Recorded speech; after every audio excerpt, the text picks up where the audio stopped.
Hello and welcome to my channel. Today we're looking at Rozella Tulee Sohappy. Tulee Sohappy. Her nickname was Tulee, I believe. It's really cute. She was 31 years old of Brownstown. Her partially clothed body was found March 13th, 1989 in a remote ravine along the south slope of Ahtanum Ridge north of Brownstown. She was identified through dental records, and an autopsy concluded she had been strangled. She was last seen New Year's Eve, 1988.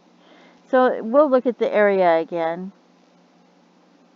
So this is where that is. And how many women went missing in this area in the 1980s, in the early beginning of I think it was the 1980s, maybe even the 1990s, or all the way up to 2002, right? It's a lot. What seems like a lot to me. Maybe it's not. I don't know how many people were there, but it just seems like a lot. It seems like there were a lot of women that had circumstances like that, where they died on the reservation or near the reservation. And these people that only have access to some of these places, you can only have access if you are part of the tribe and stuff. You can't just, everyday people can't just walk on there usually. So, and I just did one recently. The last one I did was somebody that was also beaten so badly that and I don't know if she was beaten that badly. She could have just been out in the elements. But the last person they had to identify with their dental records as well. So, and I was just doing, I have a list of names I was doing that was going back up to 2000, but since there was people in this area that were murdered into other years, and everywhere I went, there's all these lists, and so I thought, well, I might want to try to include some of the other years. I'm not sure if I'm going to go far past 2002, but we'll see. I might, because I'm trying to be as organized as I possibly can. But you see this one right here, Mill Creek, southwest of White Swan. And here's White Swan. So you can see the list, and this one's near Parker Dam. And that's also right there in that area. And let's see, go up or down. I think that any of them would be White Swan, Housing Project of Wapato, Toppenish. Do we see Toppenish on here? There it is. Toppenish is right here.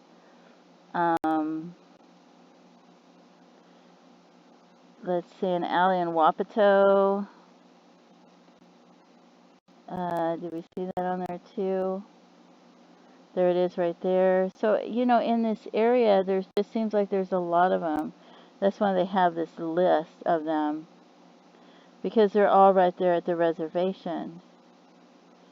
And so, and you know, it's not all the same person that did it, but some of them were, you know, some of them died in the same way. Some of them were stabbed, some of them were strangled. A couple of them might have drowned, you know.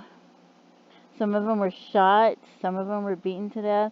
So you gotta wonder, you know, is it a coincidence that all these women are dying right there, right then, you know?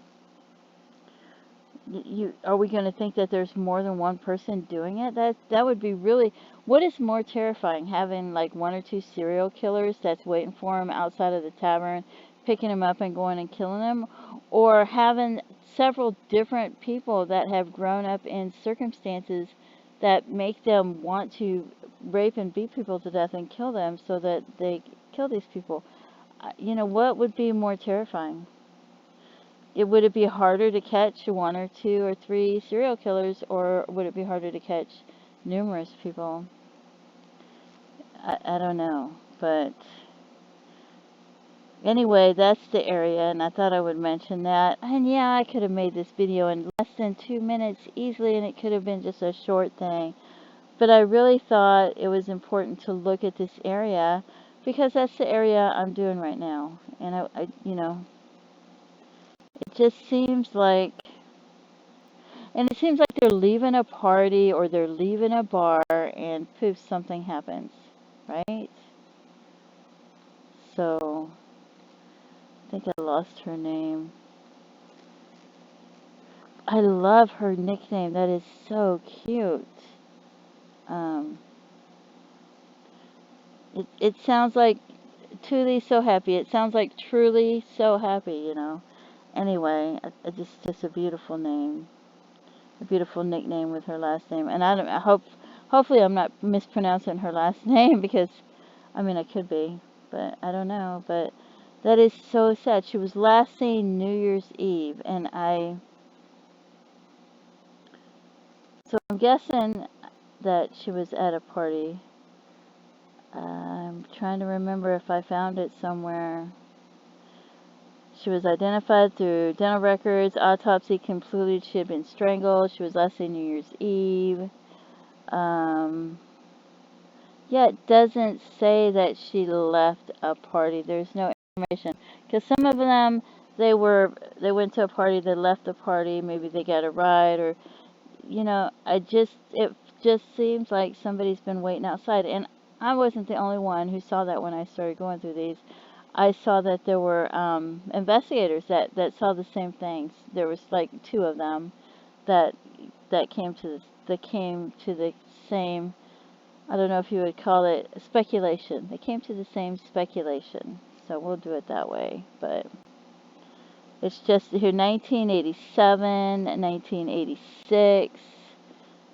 1957 is not that, but you can see the dates, 1983, 1990, 1994.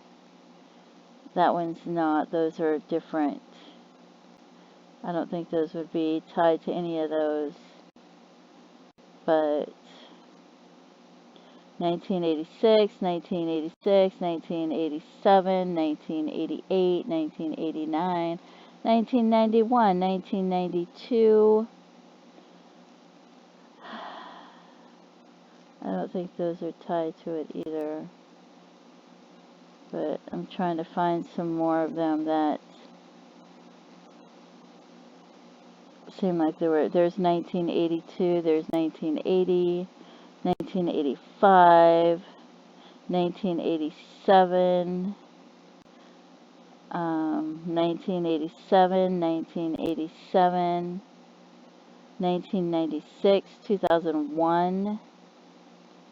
Some of those, if you group them together when you went to look into them, being web sleuths, and little internet detectives that we are, curious, trying to solve the puzzle with no information, to feel like, oh, we helped, we helped, these families, but we can't, because we don't have enough information, and we don't work for the authorities. But in our little homes, so many of us try to do what little bit we can by even sharing them and saying and trying to reach out to the people that do have information and tell them, hey, it's not too late. Don't wait till it's too late to share what information you have. Even if you're not sure if it's relevant, you think, oh, maybe it's not relevant. Maybe somebody was drunk and they told you something, or you heard something.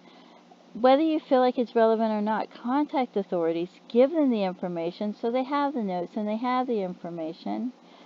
And that way it's done before it's too late. Because so many people have information and they hold it for so long and they never share the information out of fear, or then time passes and they don't share it. So then the case doesn't get solved. And if you have information and you have knowledge, share it with the authorities, share it with the FBI, share it with the tribal police, share it with whoever you can. Maybe share it with more than one. Email them and call them if you like, to make sure that you know that you shared it and they got the information, and then let them decide if it's important or if it's not. Maybe that might be, somebody might see that little piece of information and say, that makes sense, and then maybe that will help solve the crime. You never know. Anyway, don't forget to stop and pray for these families that lost their loved ones. And so, and hopefully these crimes that happened here, hopefully they get solved, because there's so many unsolved crimes, not just in this area, but in other areas and other places. This is just, you got to look at it. There's places here where there's nobody around. Somebody wants to do something. They try to find somebody that's vulnerable.